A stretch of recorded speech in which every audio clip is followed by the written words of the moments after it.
Welcome to the Slop Temple. We pray this video helps. You open a browser and sign into the Shopify account you want to cancel.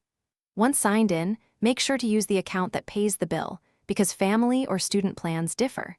If you used Facebook or Apple to register, log in via that provider. You're starting from the Shopify account overview page. Keep your payment method visible so you can verify subscription details.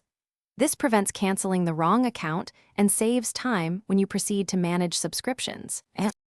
You click your profile icon, then choose Account to reach the summary page. Once there, navigate to Subscription to view renewal date and plan type, because canceling differs for trials, family, and student plans. Make sure to expand available plans if you don't see cancel immediately. Sometimes the option hides under Change Plan. If the account is billed through Apple or Google, the page will tell you. In that case, you must cancel via that provider. Follow the on-screen prompts to move toward cancellation. You confirm the cancellation and accept any prompts. Once done, Shopify usually emails confirmation with your final access date, so make sure to check that email. You keep access until the end of the current billing period, which is why confirming the date matters. If you don't receive an email, check spam and verify you canceled the correct account.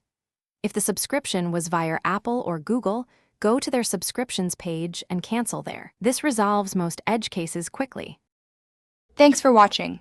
Consider subscribing if we helped you.